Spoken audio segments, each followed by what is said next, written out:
Thank you, Cindy. Good morning, Woodlawn family. Good to see you again. It's been a couple of weeks. I've been hiding over at the house. We start this morning by singing together, Leaning on the Everlasting Arms. Will you stand with me as we sing?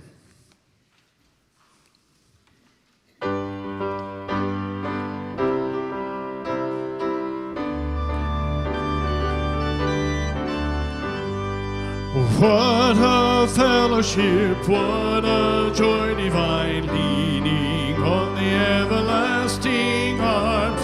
What a blessedness, what a peace is mine, leaning on the everlasting arms. Leaning, leaning, safe and secure from all alarms. Leaning, I'm leaning on the everlasting arms. Oh, how sweet to walk in this pilgrim way, leaning on the everlasting arms. Oh, how bright the path grows from day to day, leaning on the everlasting arms. Leaning, leaning, safe and secure from all alarms. Leaning, I'm leaning on the everlasting arms. What have I to dread? What have I to fear? Leaning on the everlasting arms. I have blessed peace with my Lord so near, leaning on the everlasting arms. Leaning, leaning, safe and secure from all alarms. Leaning, leaning on the everlasting arms. I'm pressing on the upward way, new heights I'm gaining every day, still praying as I onward bound. Lord, plant my feet on higher ground. Lord, lift me up and let me stand by faith on heaven's tableland, a higher plane than I have found. Lord, plant my feet on higher ground. My heart has no desire to stay where doubts arise and fears dismay. Though some may dwell where these abound, my prayer, my aim is higher ground. Lord, lift me up and let me stand by faith on heaven's tableland, a higher plane than I have found. Lord, plant my feet on higher ground. I want to scale the utmost height and catch a gleam of glory bright, but still I'll pray till heaven I found. Lord, lead me on to higher ground. Lord, lift me up and let me stand by faith on heaven's tableland, a higher plane than I have found. Lord, plant my feet on higher ground. Let me ask you to be seated.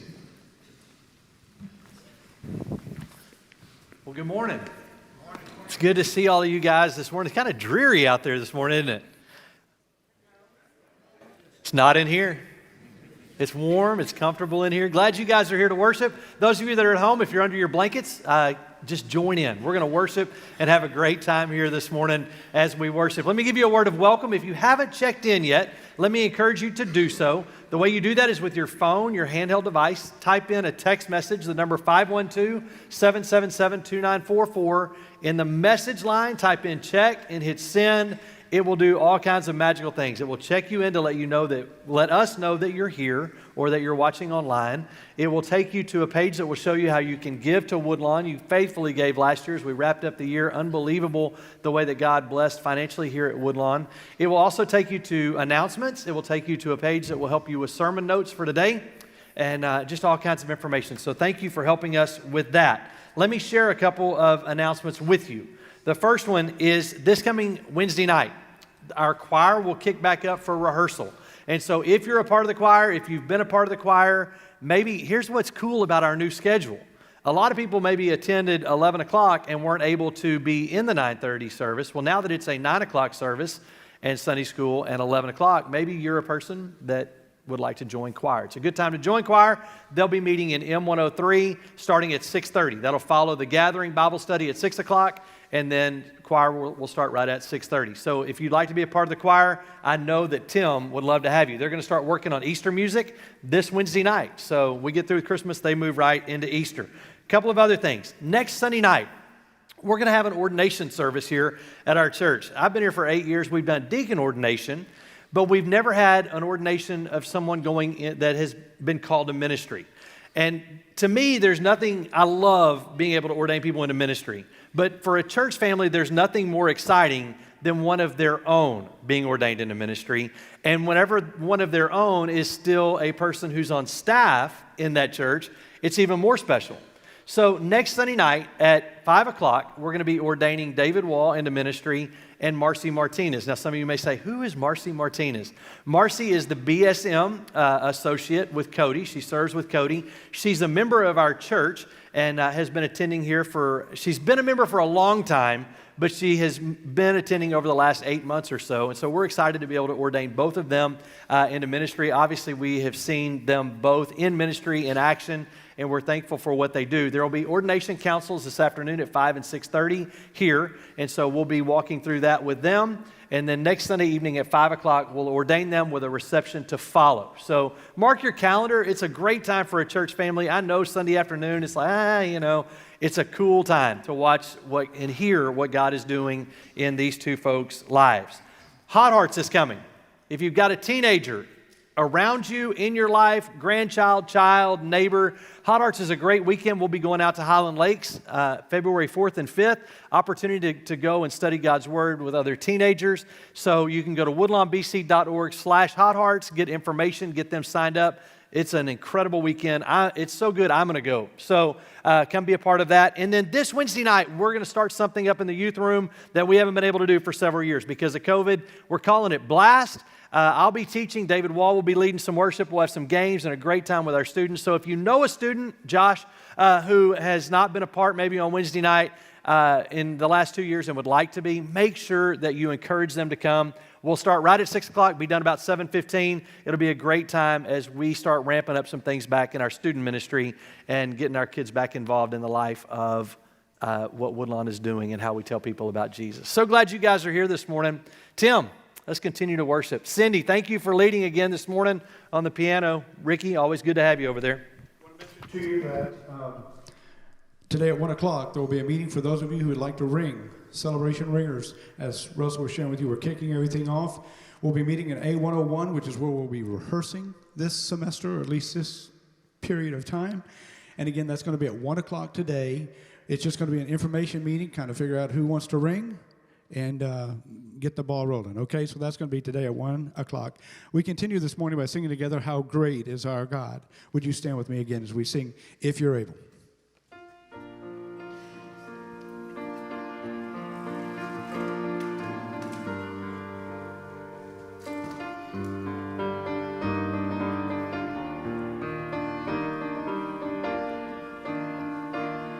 The splendor of the King is clothed in majesty.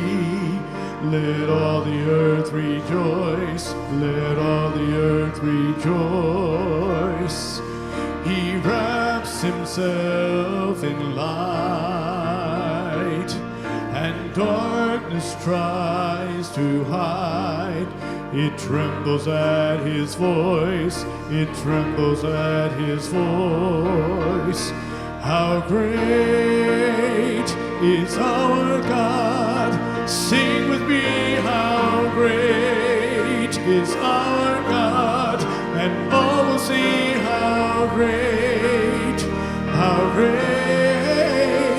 is our God.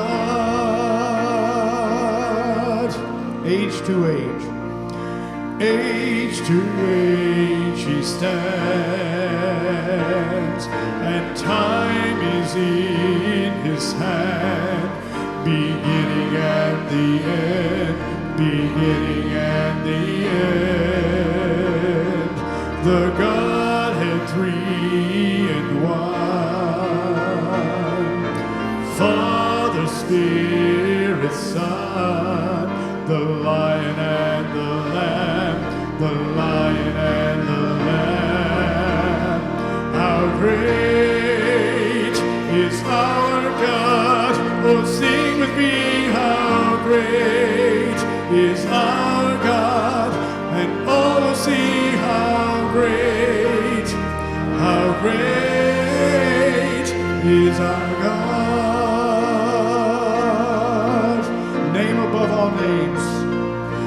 Name above all names. You are worthy of all praise. And my heart will sing how great is our God. Sing that name above all names. Name above all names. You are worthy of all praise. And my heart will sing how great is our God. How great is our God. Sing with me, how great is our God. And all will see how great is our God. Psalm 119, 114 says, my flesh and my heart may fail, but God is the strength of my heart and my portion forever. Sing with me now, make me glad. I will bless the Lord forever, and I will trust him at all times. He has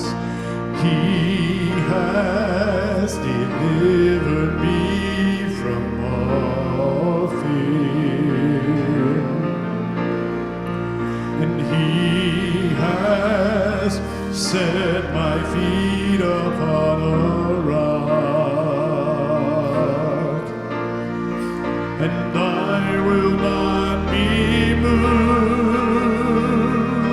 And I'll say of the Lord, you are my shield, my strength, my portion, deliverer, my shelter, strong tower, my very present help in time of need.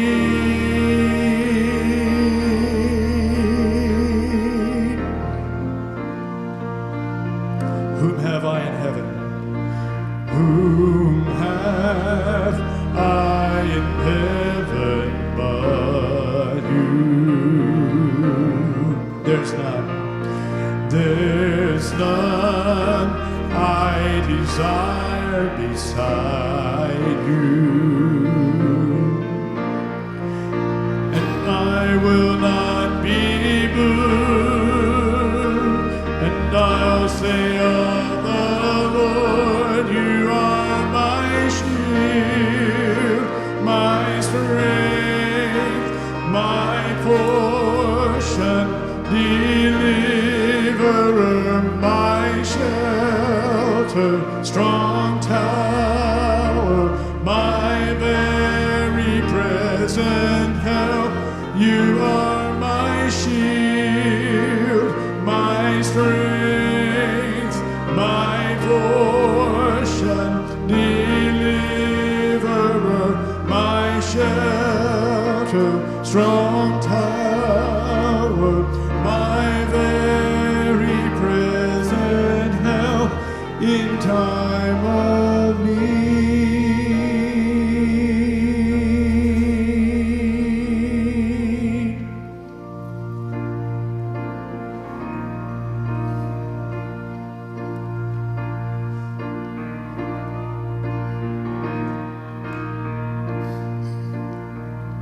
Lord, I come, I confess, bowing here, I find my rest, and without you, I fall apart, 'cause you're the one that guides my heart. Lord, I need you. Lord, I need you. Oh, I need you. Every hour I need you. My one defense, my righteousness. Oh God, how I need you.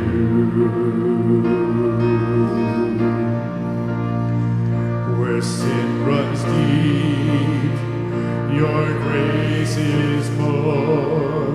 Where grace is found is where you are.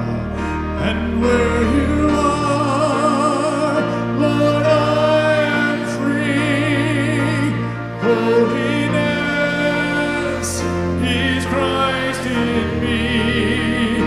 And where you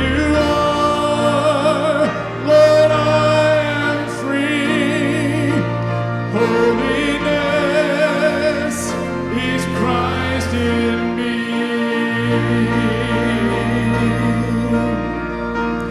Lord, I need you.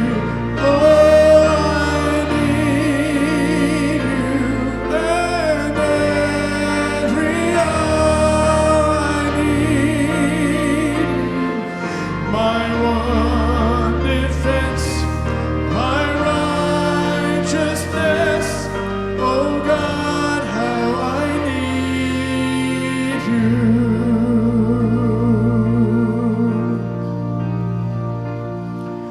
So teach my song to rise to you when temptation comes my way. And when I cannot stand, I'll fall on you. Jesus, you're my hope and stay. And when I cannot stand, I'll fall on you. Jesus, you're my hope and stay.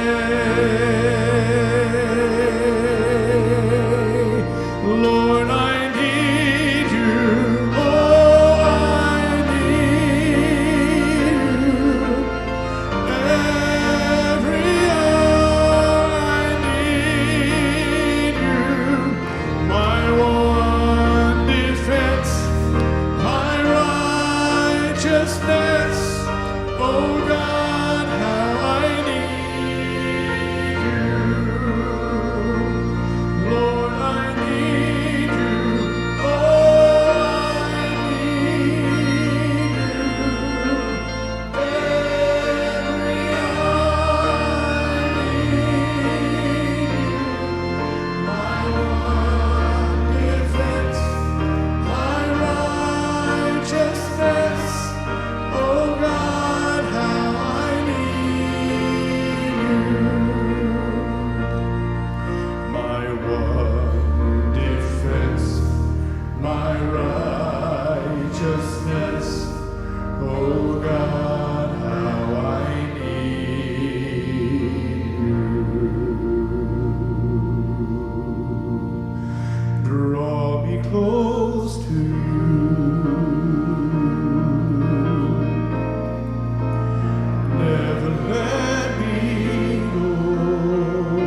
take your place,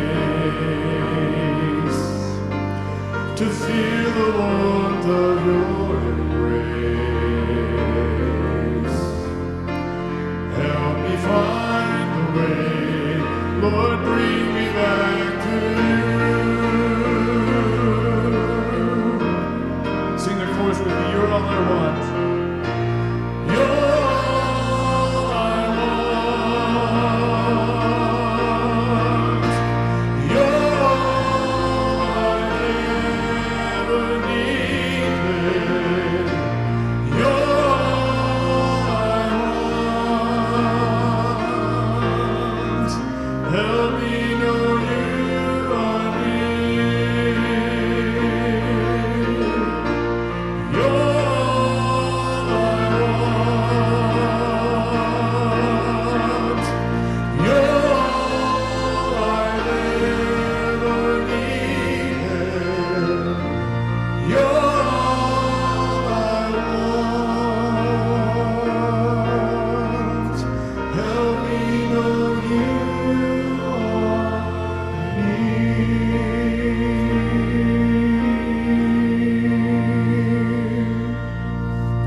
You may be seated.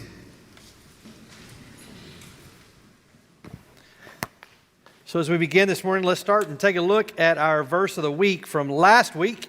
Let ask you the question, did you apply it this week? Psalm 119, 105 says, your word is a lamp unto my feet and a light unto my path. Did you use his flashlight this week? It's a good question. Did you use that to light your way to help you know in the directions that you go? And then more importantly, if you were with us last week, you remember Andy, what a great illustration of the idea of light reflecting off of those reflectors in the middle of New Mexico. Do y'all remember that?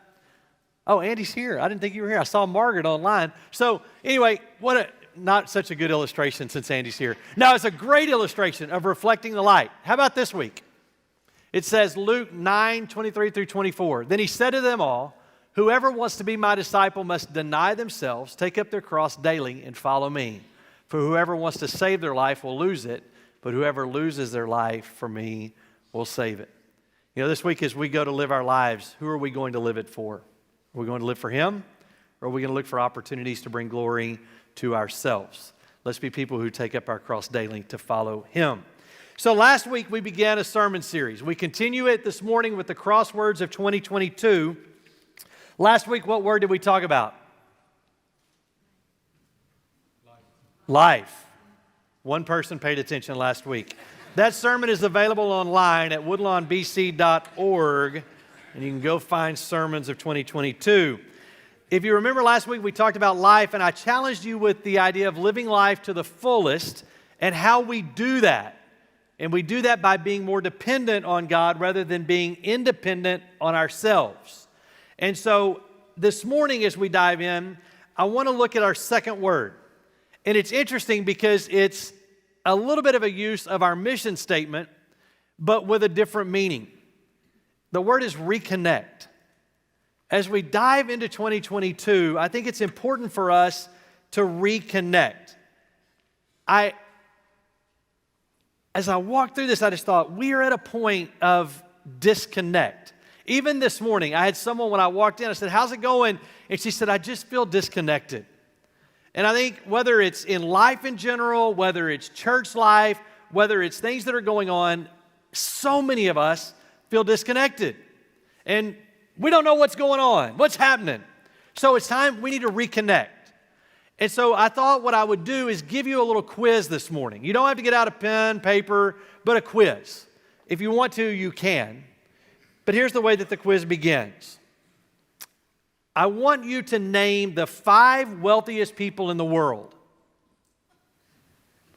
Give you a couple of minutes to think through that. Seconds. Got it?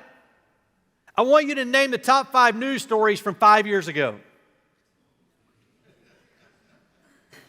I want you to name 10 leaders from the biggest countries in the world. I'd like you to say who won the Pulitzer Prize 10 years ago. Who were the last 5 World Series winners?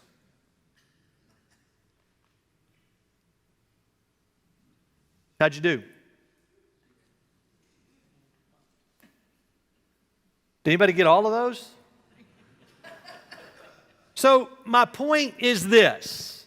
None of us remember the headlines of yesterday and those second-rate achievers that did a few things. We tend not remember those things, right? They're not very significant. But yet, those were the best in their fields. The things that I just named are people that are at the top of their fields, they're the best of the best, but we don't remember them. How about a second quiz? I'll give you another shot. Question number 1. List 2 teachers who helped you through your years in school.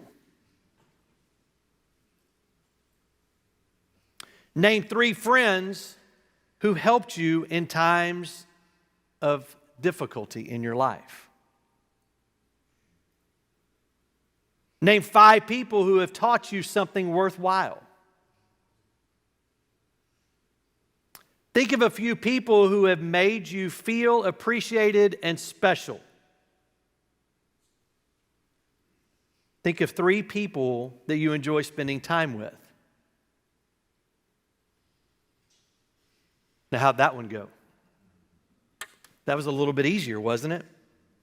The people who make a difference in our life are not necessarily the most powerful people or the wealthiest people or the most well-known people in the world. The people who make a difference in our life are the ones who care. The people who make a difference in our lives are the ones who care for us, who care about us. So how do you know who your real friends are? How do you know who you need to reconnect with? Well, I thought through that, and I thought, well, the greatest way to illustrate that, and I can probably only use this in this service, not the late one, is Gilligan's Island. Y'all know who Gilligan's Island is. The late service will be like, who? Gilligan's Island. So there's one particular episode in Gilligan's Island that kind of tugs at the heartstrings. It's an emotional episode. And Gilligan has screwed up royally. And everybody's mad at him, so he decided the best thing for him to do is to go to the other side of the island and take up residence in a cave. He's going to live all alone by himself. And so as he's living there all alone, he's just kind of beginning to get a little bit lonely, and he's beginning to miss the others. But what's interesting is on the other side of the island, they've all sat down, Ginger and Marianne and the millionaire and Skipper, and they're having dinner, and I'm bringing back memories, right? They're having dinner, and they begin to go, life is not nearly as funny without Gilligan here. And I kind of miss his silly jokes, and I miss his screw-ups, and Gilligan's just not, it's not the same without Gilligan being here. And so Skipper gets up from dinner after everyone gets through eating, and he decides, I'm going to go to the other side of the island and hang out with Gilligan because I miss him. Unbeknownst to the skipper, all of the others felt the same way. So they began making their way over to the island, and in the next scene, all of the castaways are inside of Gilligan's cave hanging out. They knew that they needed to reconnect, and they're all together again on that side of the island. We need each other. We need each other for different reasons. Some of us need each other because we are the screw-up. Some of us are the jokester. Some of us need you to laugh at our messed up jokes. We have all kinds of reasons that we need one another. A British publication once offered a prize for the best definition of a friend. The winning definition read, a friend is the one who comes in when the whole world has gone out. A friend is the one who comes in when the whole world has gone out. Look with me at 1 Samuel chapter 23. We find a couple of friends. David stayed in the wilderness strongholds in the hills of the desert of Ziph. Day after day, Saul searched for him, but God did not give David into his hands. While David was at Horesh in the desert of Ziph, he learned that Saul had come out to take his life. And Saul's son Jonathan went to David at Horesh and helped him find strength in God. Don't be afraid, he said. My father Saul will not lay a hand on you. You will be king over Israel, and I will be second to you. Even my father Saul knows this. The two of them made a covenant before the Lord. Then Jonathan went home, but David remained at Horesh. Now, David may have initially thought that Saul was his friend. As life unfolded for David, he thought that Saul was his friend. I mean, he had played music to soothe Saul's fits of depression. He played music to make life better for Saul. And so as he's meeting his needs, he defeated Goliath in battle to show Saul that he was capable. He probably thought that he had created a mutual bond between himself and the king. Yet Saul saw David as a threat and decided the only way to fix that threat was to take him out, was to kill him. And so David's intentions were very pure, but Saul had malice in his heart towards David. So what appeared to be a friendship turns into a king wanting to kill a young man. But in the midst of crisis, we're not in the midst of crisis at all. In the midst of crisis, David discovered who his true friends were. And there is one friendship that clearly stands above in the stories of David, and that's Jonathan. Jonathan, the king's son, the king who wanted to kill David. In the midst of crisis, God provided Jonathan. The one that we would have picked out last. Why would the king's son want to go help David? In the midst of crisis, God provided Jonathan. Now, Jonathan and David, I think, illustrate for us some very important elements about friendship. They also illustrate a very important situation that we can grab a hold of what it really means to be connected to one another. Folks, we need one another. We were designed to be together. You see, the church is to be a model of community for society at large. That's what we should be, not a country club, but a model of genuine care, genuine concern, genuine ministry for one another. That's what we were designed to be. So as the world sees us, Jesus said these words as much. He said people ought to look at the church, see all the differences of people in there, and be able to say, wow, they love each other. We're told that in John. Look at what John chapter 13 says. By this, everyone will know that you're my disciples if you love one another. We were designed to love one another. We were designed to be in community. And so as Jesus says, the evidence of the world will be, as my followers, they'll know you're my followers by how you love one another. The reason that I chose Reconnect is because I think that we have lost connection with one another. And even as I'm talking this morning, I give you permission to let your mind wander beyond the walls of Woodlawn, but into your world 2.5 years ago. Who's missing in your world today? Now, I realize some people have passed away. I realize that there's been loss, physical loss. But who used to be a part of your life that's not anymore? And more importantly, as we speak and walk through this, what is God saying you need to do about it? You see, a real friend has your best interest in mind. A real friend will have your best interest in mind. Now, understand, it's a two-way street. If you're going to be a real friend, you'll have that person's best interest in mind, and they'll have your best interest in mind. Look at what verse 16 says again in the story of Saul and Jonathan. He went to David at Horesh and found him and helped him find strength in God. He knew that David needed to be encouraged. So what are the stages of friendship in life? I found this to be interesting, and I have to read it because there's too much. In kindergarten, your idea of a good friend was the person who let you have the red crayon when all that was left was the ugly black one. In first grade, your idea of a good friend was the person who went to the bathroom with you and held your hand as you walked through the scary halls of school. In second grade, your idea of a good friend was the person who helped you stand up to the class bully. In third grade, your idea of a good friend was the person who shared their lunch with you when you forgot yours on the bus. In fourth grade, your idea of a good friend was the person who was willing to switch square dancing partners with you in the gym so that you wouldn't have to do-si-do with Nasty Nick. In fifth grade, your idea of a friend was the person who saved a seat at the back of the bus for you.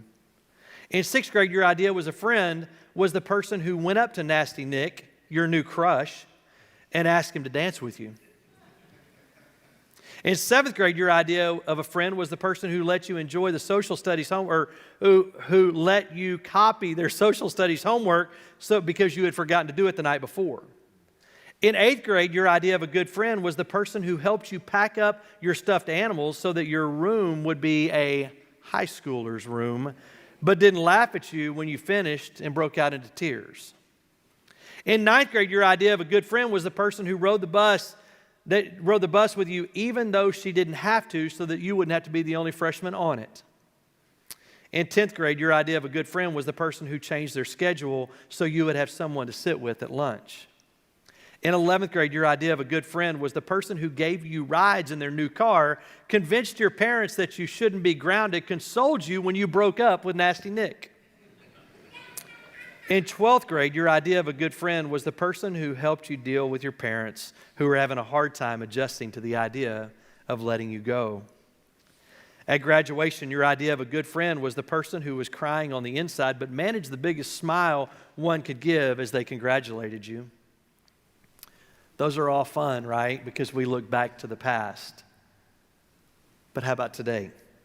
Your idea of a good friend, still the person who gives you the better of two choices, holds your hand when you're scared, helps you fight off those who try to take advantage of you, thinks of you at times when they're not there, reminds you of what you've forgotten, helps you put the past behind you but understands when you need to hold on to it a little longer, stays with you so that you have confidence, goes out of their way to make time for you, helps you clear up your mistakes, helps you deal with pressure from others, smiles with you and cries with you when you're sad, helps you become a better person, and most importantly, simply loves you.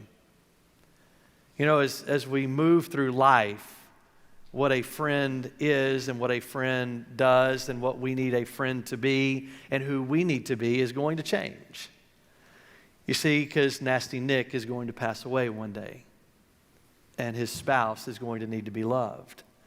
There are going to be moments that we find out that the parent has dementia and we need someone to walk beside us. There's going to be moments that the cancer diagnosis comes and we need someone to drive us to the oncologist appointment. There are going to be moments that we need one another. So if we don't stay connected and reconnect in these moments, where are we going to be as life unfolds? You see, it's important for us to realize that a friend is someone that's going to make you better. But a real friend not only accepts the current version of you, but will also see what you can become.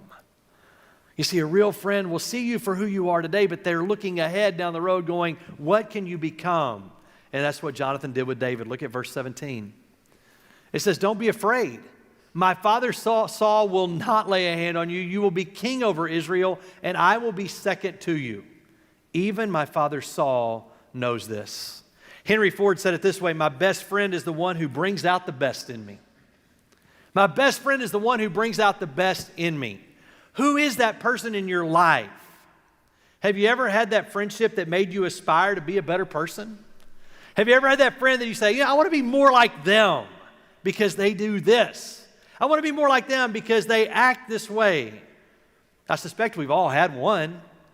We've all had that person that we aspire to be more like. Good friendships don't just let you take the path of least resistance. You see, real friends help you grow emotionally. They help you grow socially. They help you grow spiritually. God's word puts it this way in Proverbs 27, where it says, as iron sharpens iron, so one sharpens another. You see, that's what friends do. Friends are going to make one another better. The church accepts you and your brokenness, but simultaneously encourages and equips you to become the person that God made you to be.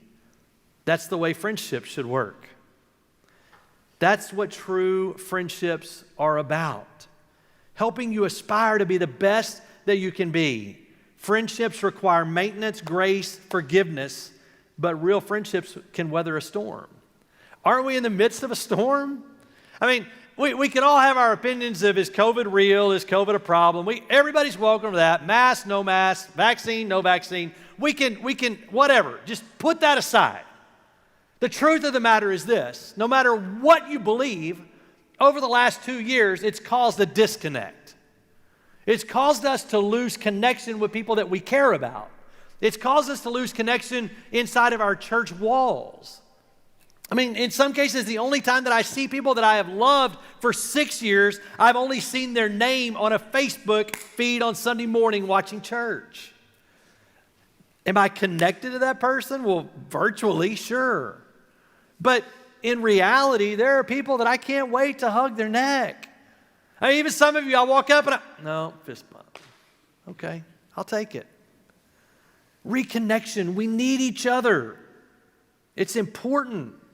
But we have to understand that we have to weather a storm. I want you to hear me. I'm not saying let's just run out and have a big old party and be a super spreader event. That's not what I mean. I think we've got to figure out ways that we can safely reconnect, safely become a part again of who we were as a body and in our friendship. So a friendship has your best interest in mind.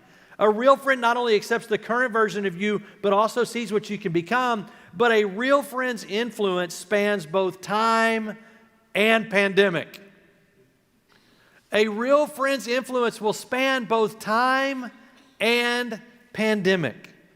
You see, for some of us, we've just made the decision, I'm going to shut down and this is the way that life is going to be. If you read the ongoing chapters in 1 Samuel, you'll see the deep bond between Jonathan and David. You'll see the deep bond that is formed there. Even though one lived in caves and the other lived in a palace, their friendship was able to weather the storms, and each was able to bless the other time and time and time again. Now, why do I say one lived in a castle, in a palace, and one lived in a cave? Because we live in a time that we all have different opinions, right? Some of you say, well, I want to be that friend, but my friend over here doesn't really want to open up yet. They're still living in a cave of COVID. I want to go live the palace life. Okay, if you're a real friend, you got to figure out what that looks like in the middle.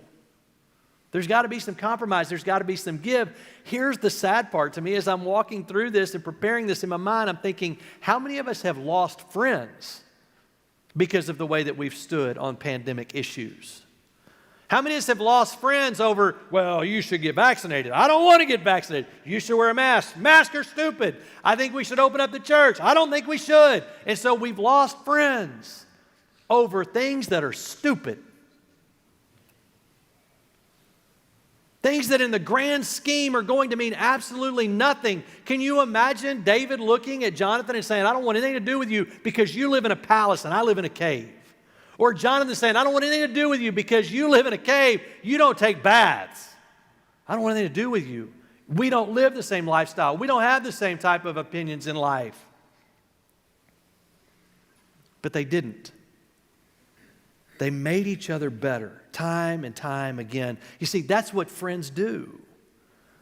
We've been through a difficult 2 years. I will never, ever, ever, ever, ever minimize the difficulty of the last 2 years. It's been hard. It's been hard on all kinds of different levels. And some of us have lost contact with people who are dear to us. And my challenge is it's time for us to reconnect. It's time for us to begin to think outside of the box of how do we reconnect. Have you ever wondered what David might have been or not been without the friendship of Jonathan? Go read that story and think, if you remove Jonathan from that equation, what might David have done? If I'm David, I'm gone. I'm running for the hills. I'm going to save my life. But Jonathan walks in and goes, the Lord said to tell you, don't be afraid. Don't worry. It's going to be okay. Do you think that God used Jonathan to shape David into the man that he wanted him to be?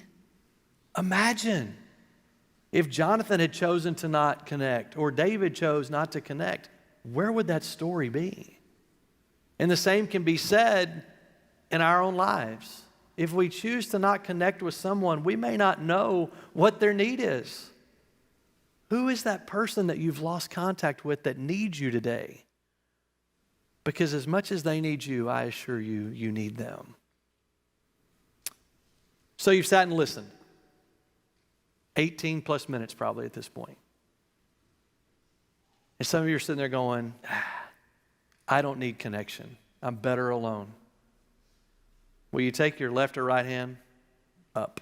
Put it up. If you're left-handed or right-handed, just right here, one finger up. Okay, everybody, I'm not moving on until you do it because it's important. I'm going to prove to you right now that you need connection, all right? I need you to take your finger and go right there. What'd you find? Your belly button. Do you know what your belly button is? It's proof that God designed you to be connected. From the very beginning of your life, you were connected to your mother. God designed us to be connected. Now here's the interesting part. Man came along, or a woman came along, and cut that connection. God designed us to be connected. Man came along and disconnected us and gave us our independence. We have to make the choice to get back to where God designed us. We're designed for connection. We're designed to be with others. That's the way God planned it. So don't let the things of man disconnect you. Make the choice to go back to God's design to be connected with others. It's time to reconnect. How do we properly reconnect? If you look at the story of David and Jonathan, what was their connection point? It was trust in the Father. If we're going to be the friend that God needs us to be, we have to be in contact, constant connection with the Father. As we're connected to the Father, we're able to be the friend in connecting with people that need the influence of the Father in their life. So this morning I ask you this question. How's your connection with the Father? That's first and foremost. How's your connection? And then the second thing is this. Who do you need to reconnect with? This is where it gets a little more difficult because in some cases, there are things that have happened through the years. This may be a friend that you lost years ago over something silly. And you need to reach out to that person and reconnect. And that takes sometimes saying, you know what, I was stupid. I made a mistake. This last Wednesday night, I had the privilege of going to Central Baptist Church in Round Rock. It's where my roommate from college, Alan, is. Y'all have met Alan before. Alan and I spent 7 of the best years of our life in college. Upon graduating college, I went to First Baptist Taylor to serve as student pastor. He went to First Baptist Round Rock to serve as student pastor. I got married. And whenever Shelley and I got married, there was this interesting dynamic in play because, Alan and I were like David and Jonathan. We were together all the time. And Alan will tell you today that he got very jealous of me and the fact that I got to get married first. And so we went a period of 4 or 5 years that we disconnected. Wednesday night, as we were having a round table and just discussing, Alan made the statement. He said, the greatest regret of my life is that Russell was not in my wedding. When the time came for him to get married, we had separated. We were both too prideful to go back and go, hey, what's up? What's the problem? We decided to separate. We disconnected. I find myself today thinking, what would my life be like if I didn't have Alan in my life? today. But we finally humbled ourselves enough as stupid 20-year-old people to say, I'm sorry. I own my stuff, he owns his, but none of that matters anymore because our job is to, as Proverbs 27 says, sharpen one another. So this morning, perhaps there's that someone in your life that something silly happened and you need to go say, I'm sorry.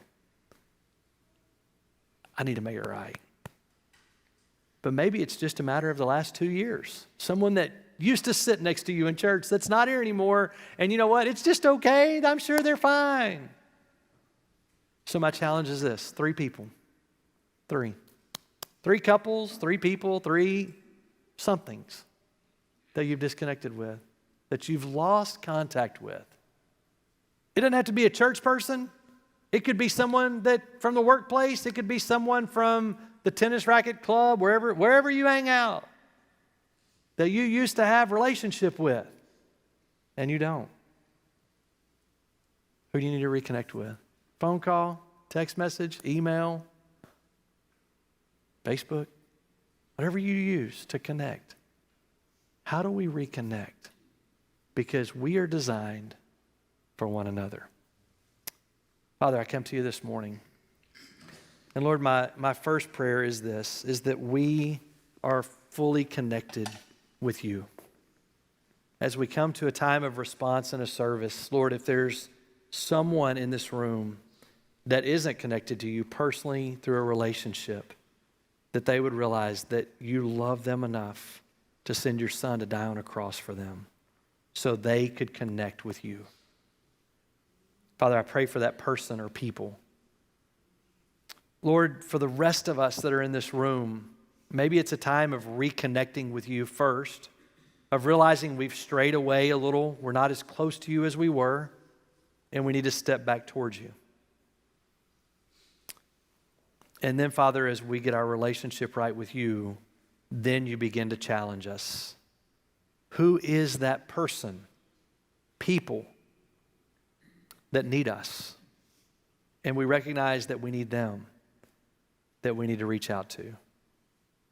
Father, as iron sharpens iron, so one sharpens another. Let us be people who are sharpening others.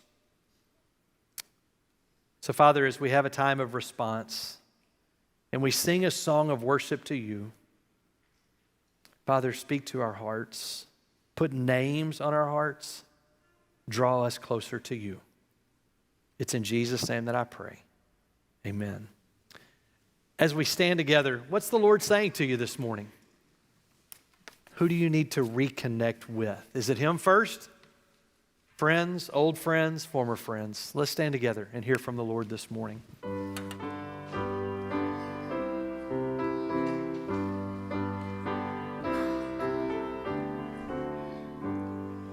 Tis so sweet to trust in Jesus, just to take Him at His word, just to rest upon His promise, just to know thus saith the Lord. Jesus, Jesus, how I trust Him, how I proved Him o'er and o'er. Jesus, Jesus, precious Jesus, oh, for grace to trust Him more. Oh, how sweet to trust in Jesus, just to trust His cleansing blood, just in simple faith to plunge me 'neath the healing cleansing flood. Jesus, Jesus, how I trust Him, how I proved Him o'er and o'er. Jesus, Jesus, precious Jesus, oh, for grace to trust Him more. It's like a direct assignment this week, right?